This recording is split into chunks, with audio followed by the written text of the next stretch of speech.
This beautiful woman is Isabella, but she is more familiarly called Izzy. She is a professional hairdresser in a small, but well-known salon in New York City. Izzy is a very nice person. Wherever she goes, she always gives donuts to the children and neighbors. That morning, when Izzy left for work, she was shocked to see her salon on fire. Where's the fire? I got it. Like you saved us. Okay. Does? After the fire was extinguished, the assistant of the salon's landlord, Doug, asks for payment for the damage. So, she gives the money she had saved for traveling the world. On the other hand, in a 5-star hotel, there is a handsome prince from Lavania country. His name is Thomas. At that time, he was visiting New York to attend a dinner with his fiancée's family. As he looked in the mirror, Thomas found his suit and hairstyle strange. But everyone always praised him without wanting to tell the truth. Thomas always said he wanted a haircut. Hearing the request, Walter, the prince's personal servant, immediately looked for the best hairdresser in New York City. Using Google Assistant, Walter got the cell phone number of the nearest salon. When he called the salon, it turned out that the phone was connected to Izzy's salon. Because Izzy had just been in trouble, she answered the call curtly. But when Walter said he was going to pay $500 for a piece, Izzy immediately agreed and hurried off to the hotel. When she got there, Walter took Izzy to meet Prince Thomas. Seeing Izzy's beauty, Thomas was very fascinated. At first, all was well. Izzy served the prince the best she could, because she knew Prince Thomas was an honorable man. But when she was cutting the prince's hair, suddenly the waiter accidentally dropped the drink. The waiter was furious. Seeing the reaction of the prince, who just kept silent even though someone was being abused, Izzy's view of the prince changed. So annoyed, Izzy even ordered Prince Thomas to cut his own hair. Then she left from there. At the salon, Izzy told all the employees about the incident earlier. When she was angry, suddenly Prince Thomas came. He had come to apologize for his behavior, which doesn't seem to care about the others' suffering. Prince Thomas also begged Izzy to continue cutting his hair. Hearing the prince's apology, Izzy's anger subsided and she decided to continue cutting Prince Thomas' hair. When finished, Prince Thomas was amazed by the hairstyle. Now, he's really cool. Before returning to the hotel, Prince Thomas asked Izzy to accompany him for a short walk around New York. Along the way, the two of them chatted and joked about the funny things of the day. At that moment they became close. What happens if we run? Go! Oh my god. I insist we give you a ride back to your salon. I want to look at the stars. Amazing. Look, it's right. It was a pleasure meeting you, Izzy.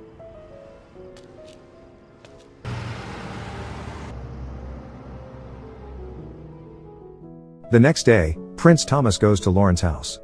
Lauren is his fiancée. Prince Thomas and Lauren don't actually love each other. They were both engaged because their parents were betrothed. That day, Lauren's mother was talking about the wedding makeup artist. She is confused. Where can she find a good makeup artist for her daughter's wedding? Walter then suggested that they can use the services of Izzy's salon. Because yesterday Thomas himself had proved the results of Izzy's work. Hearing the recommendation, Lauren's mother agreed. That afternoon, Walter met Izzy in person to convey an offer from Lauren's mother. When told that the fee was $50,000, without thinking, Izzy accepted it happily. A few days after everything was ready, Izzy and her two best friends, who were also the best employees at her salon, went to Lavania.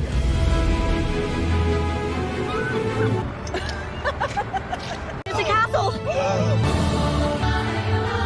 Arriving at the royal palace, Walter showed them their room. Izzy's room is separate. She got a much bigger private room, and Walter told her that Prince Thomas had prepared this room for Izzy as his special guest. The next day, Izzy and her two assistants were tested by the butler of the palace. The butler explained, before starting to do the makeup on the D-Day, the three of them had to pass the trial makeup on the three maids.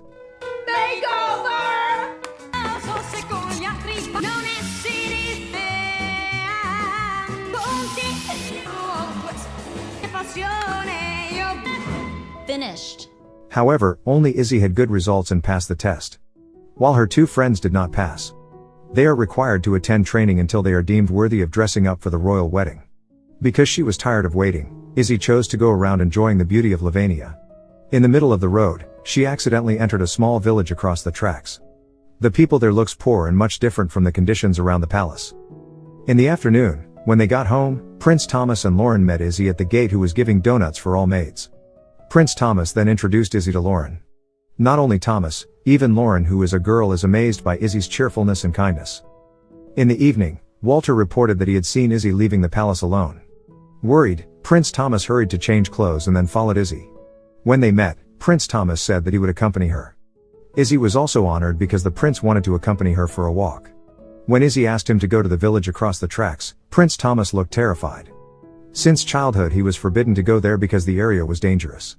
But Izzy didn't care, she was still going there.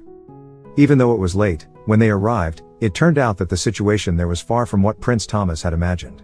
The whole village was busy partying, enjoying food and dancing, even the children joined the party happily. Izzy said from now on, Prince Thomas won't have to be afraid anymore. She invites him to dance with the villagers.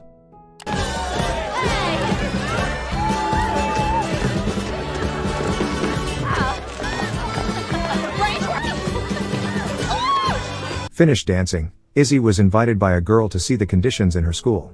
When she entered, she was surprised by the condition of the classroom where the children studied. All the students sit on the floor without a single table or chair. Izzy is concerned. Why in a country as beautiful as this there are still people who live in poverty? Izzy and Thomas looking at the beautiful night sky. There, Izzy told Thomas that her first love was her own father. In the past, when she was a kid, her father once came home on a white horse and took her around the city like a prince picking up a princess. Until now, that moment has been the most romantic moment in her life. Hearing the story, Thomas smiled. The next day at breakfast, Thomas asked the king about the reason he was never told about the remote village across the railroad tracks. But instead, his father ordered Thomas not to interfere in government affairs and just focus on preparing for the wedding. Although disappointed, but he couldn't fight back and he was forced to obey the orders of the family. In the afternoon, Izzy goes to see the palace gatekeeper for help. She plans to distribute flyers to the villagers around the palace, so that those who can afford to donate their belongings to help the children in the village across the tracks. Later, the collected items will be accommodated first in the gate guard post. After that, Izzy started distributing her flyers. What are you doing? Help a child less fortunate than yourself, okay? Hey, help a child less fortunate. What are you doing? Thank you. Thank you. Not only that, Izzy also asked for the help of her 2 assistants and the palace kitchen staff to make delicious food. And music.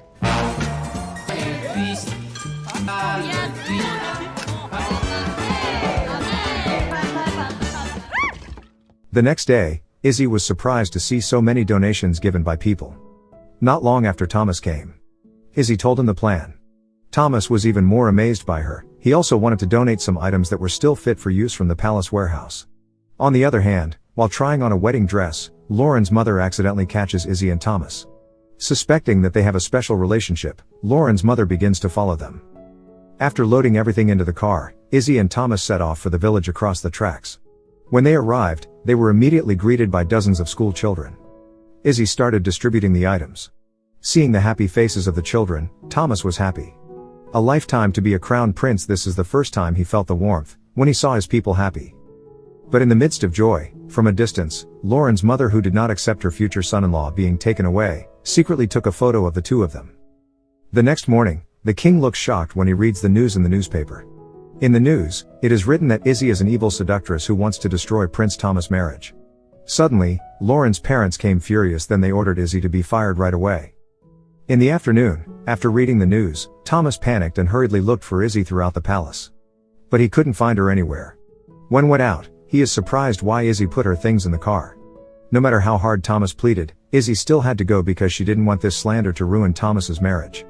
With a heavy heart, Izzy was forced to let go of the prince's hand.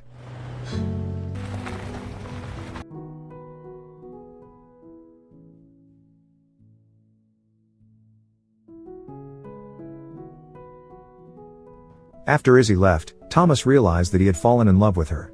He then went to his parents and begged them to cancel his marriage to Lauren. But apparently the marriage was irrevocable. The king explained that Lavania was actually going bankrupt. If Thomas marries Lauren, then Lauren's family, who are wealthy businessmen in New York, can help Lavania's economy. As a prince, Thomas has a responsibility for the welfare of his people. He was forced to continue this marriage. The next day, Thomas and Lauren's wedding day arrived. In the room, while getting ready, Thomas asked Walter, should he marry a woman he doesn't love? Hearing the prince's question, Walter was saddened. Walter was the only person who understood Thomas because he had accompanied the prince from childhood until now. In the past, maybe Walter always lied so as not to offend the prince. But now, he felt it was time to be honest. Walter then told Thomas to go chasing his love, or else he would feel the biggest regret in his life. Hearing that honesty, Thomas was very happy and he rushed to meet Lauren. Nervously, Thomas tried to tell her that he wanted to cancel their wedding. But instead of being angry, Lauren was actually happy. In fact, she also didn't want to marry a man she didn't know. Lauren even encouraged Thomas to go after Izzy to New York. She said that she would help explain to her parents. Meanwhile, after a long journey, Izzy finally arrived at her salon. As usual, whenever there was a problem, the assistant of the salon's landlord would come. Again he tried to blackmail Izzy. But this time Izzy wasn't afraid. Firmly, she said that she had met the landlord. And it turns out that the landlord is not angry at all but instead apologizes because there are often electrical shorts in the building. Even the landlord also said that he had repeatedly ordered his assistant to fix the electricity. Now, Izzy was threatening him. If he is still bothering her, then she will complain to the landlord. Without saying much, the assistant of the salon's landlord left. That night, the whole family, friends and neighbors throw a small party to cheer up Izzy, so that she won't be sad anymore. In the middle of the party, Izzy went out for a while to get some fresh air. While gazing at the beautiful stars, she suddenly heard the sound of horses' footsteps. The prince appeared riding a white horse. He went upstairs and approached Izzy. He explained everything, then with great gentleness, the prince expressed his love. They both kissed under the beautiful stars. That time, Walter and Izzy's best friends came. They cheered for Prince Thomas. Then Prince Thomas asked Izzy went around the city on a white horse just like the romantic things that a father once did to his little daughter.